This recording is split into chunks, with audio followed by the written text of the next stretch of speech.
Social മീഡിയയിലൂടെയായി പ്രേക്ഷകർക്ക് പരിചിതരായി മാറിയവരാണ് ഉപ്പുമുളകും light family. അഭിനയമോ സിനിമയോ അല്ലാതെ തന്നെ ശ്രദ്ധിക്കപ്പെടുകയായിരുന്നു ഇവർ. വീട്ടിലെ വിശേഷങ്ങളായിരുന്നു വ്ളോഗിലൂടെ കാണിച്ചിരുന്നത്. രണ്ടാമത്തെ മകളായ നന്ദനയുടെ വിവാഹം തീരുമാനിച്ചതും എൻഗേജ്മെൻറ്റുമെല്ലാം വീഡിയോകളിലൂടെ കാണിച്ചിരുന്നു. വിവാഹത്തിനുള്ള തയ്യാറെടുപ്പുകൾ നടക്കുന്നതിനിടയിലായിരുന്നു നന്ദന ഇറങ്ങിപ്പോയത്. ഉപ്പുമുളകും ലൈറ്റ് ഫാമിലിയിലെ കുഞ്ഞൻ എന്ന നന്ദന വിവാഹിതയാവുകയായിരുന്നു. അറേഞ്ച്ഡ് മാരേജായാണ് ആലോചിച്ചതെങ്കിലും ഒളിച്ചോട്ട വിവാഹമായി മാറുകയായിരുന്നു അത്. പെണ്ണുകാണൽ മുതലുള്ള വിശേഷങ്ങളെല്ലാം ഇവർ വ്ളോഗിലൂടെ പങ്കിടുന്നുണ്ടായിരുന്നു. ഗോകുൽ എന്നാണ് പയ്യൻ്റെ പേരെന്നും ദുബായിലാണെന്നും ചിലപ്പോഴേ തിരിച്ചു പോവുകയുള്ളെന്നും നാട്ടിൽ നിൽക്കാനുള്ള പ്ലാനിലാണെന്നും സംഗീതയും അനിലും പറഞ്ഞിരുന്നു.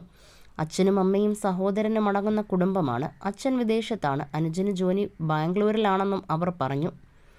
പൊന്നുവായിരുന്നു നന്ദനയെ ഒരുക്കിയത്. കല്യാണത്തിനും ചേച്ചി തന്നെ ഒരുക്കിയാൽ മതിയെന്നായിരുന്നു നന്ദന അന്ന് പറഞ്ഞത്. കല്യാണത്തിന് മുന്നോടിയായി വീട്ടിൽ ചില പണികൾ നടത്തേണ്ടതുണ്ടായിരുന്നു.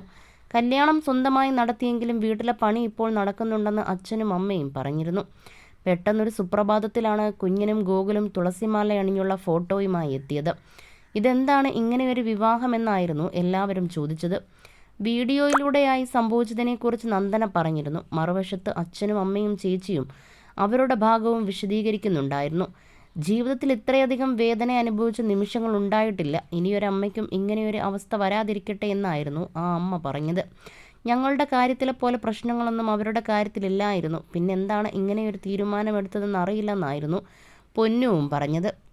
അമ്പലത്തിൽ വെച്ചായിരുന്നു വിവാഹം നടത്തിയത്. അച്ഛൻ വന്നു കഴിഞ്ഞാൽ ഗംഭീരമായി തന്നെ വിവാഹം നടത്തും. ബന്ധുക്കൾക്കും സുഹൃത്തുക്കൾക്കുമായി വിരുന്നും നടത്തുമെന്നും നന്ദനയും ഗോകുലും പറഞ്ഞിരുന്നു. റിയൽ കല്യാണം ഇനിയാണ് നടക്കാൻ പോകുന്നതെന്നായിരുന്നു നന്ദന പറഞ്ഞത്. ഇങ്ങനെയൊരു സാഹചര്യമായി പോയി. അച്ഛനും അമ്മയും റിസപ്ഷന് വരുന്നുണ്ടോ എന്ന് ചോദിച്ചപ്പോൾ ഇല്ലെന്നായിരുന്നു നന്ദന പറഞ്ഞത്. വീട്ടുകാരെക്കുറിച്ചുള്ള ചോദ്യത്തിന് 1-2 വാക്കുകളിൽ നന്ദനയുടെ പ്രതികരണം. ഗുരുവായൂരിലെ താലികെട്ടും അതിനുശേഷമുള്ള റിസപ്ഷനിലുമെല്ലാം ചിരിച്ച മുഖത്തോടെയായിരുന്നു നന്ദനയെ കണ്ടത്. ഇൻസ്റ്റഗ്രാം സ്റ്റോറിയിലൂടെയായി സന്തോഷ നിമിഷങ്ങളും നന്ദന പങ്കുവച്ചിരുന്നു.